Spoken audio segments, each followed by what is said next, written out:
Hello and welcome to the Hypnosis Academy. Today I'm talking about statement analysis, and I'm talking about why it's important to know if your client is lying to you or not. I'll tell you all about it on the other side.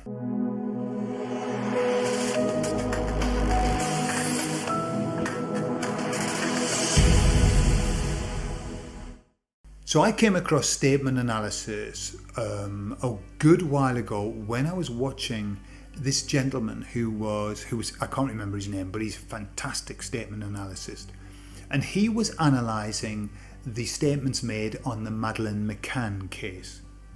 And through his analysis, what was very clear was that there was nasty things afoot, and the parents were guilty. Okay. So that wasn't, that was the outcome, but the analysis just blew my mind. Actually looking at the way that words and sentences are formed, where things are deleted, where things are distorted, where things are exaggerated. And wow, I thought, well, I'm gonna have to get into this. Why? Because when you work with clients, all the time clients are making statements to you, all of the time. And many times you discover later that those statements were not true. This has happened to me oodles of times. I talk to the client at the beginning, they tell me X, Y, and Z, and then as we get in, I discover that it was A, B, and X, Y, and Z really wasn't the issue, or it didn't happen. So what I thought was, well, if I could be able to kind of highlight where there's something wrong. It isn't necessarily that you just listen and go, well, that's a lie. It's almost like you listen with your head on of your statement analysis and you say, I need to ask more about that. There's something wrong with that sentence. There's something wrong with that statement.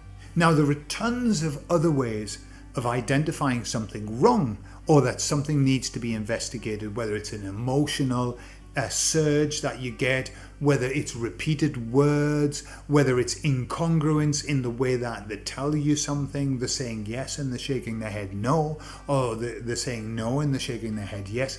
There are lots of different ways, and really over time it's kind of like understanding your client becomes intuitive. You intuit such a lot. If I were looking at a client, I would say, right, we need to look further into that. If you had asked me why I knew that, it would probably take me a while to try and work out what it was that came across. It's kind of like it becomes installed on an unconscious level. But statement analysis is very powerful. Now, it's normally done with written statements, but when people are talking free flow, you can take a lot out of it. And so what happens is that when you're talking with your client and your client tells you how something is,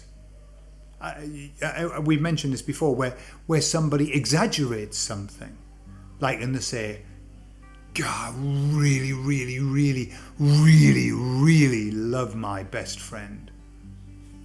You think, okay, that's an awful lot of reallys there. What's going on? What is wrong with this picture? It's not right. It's not balanced. A lot of times they'll delete parts of a story. They'll skip time. Right? This is very powerful in statement analysis, because the idea of statement analysis is this: people don't want to tell lies. It's rare that somebody out and out lies. Why? Because they're extremely uncomfortable about it. What they would rather do is omit things, or say it in such a way as it doesn't really mean what you think it means. It's almost like playing with words. It's like the words, actually. I actually arrived there at 3. Right? So when somebody says that, I actually arrived there at 3, there's something, why did they need to put the word actually there? Because I arrived at 3 is I arrived at 3. Okay? I actually arrived at 3. There's something more there, isn't there? There's something more. Why would you say actually? When in fact, I actually arrived at 3, although I wasn't supposed to arrive at 3. There's more information.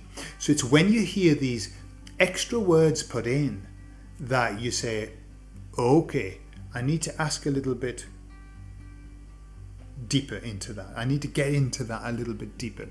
So if you like that sort of thing, definitely have a look at statement analysis. And I know I've talked about statement analysis before, but what I'm aware of is that the more that since I've kind of, and I've only learned it on a level that I can use. Okay, I'm not going in to like very deep levels, but really the surface level is fantastic for what we do. I find it's helping me over and over again. When I listen to politicians now, it's, oh my goodness. I mean, politicians are obvious and blatant, but also you hear such a lot. And then when people are talking to me, my mind's going, why have they used that word? Why have they said that in that way? Yeah. Why have they invoked God on this? Honest to God, you know, I really and truly. And I mean, one of the things that came through on the McCann case was when somebody just said, "Did you do it?" Okay, did you do it to the man? Very creepy man, the dad, and he said, "No," and that's an affirmative no. And the man rightly said, if he just stopped at no, that would have been a great denial, but he didn't. He had to add something, you know. Why did he have to add that? You see, what happens is when people don't believe themselves, they have to bring in the artillery. They either bring in God or they're bringing something, you know. They have to, you know, and that's a definitive no. I think that would, rather than affirmative no, because that would be really weird, wouldn't it? With something like, and that's a definitive no. Okay? Why would you need that? No's no. No is very strong. Yeah, the same as yes. So what it does for us as therapists, it guides us to know where we need to dig in, where we need to find out more. That's what statement analysis is about. It isn't saying that person's lied.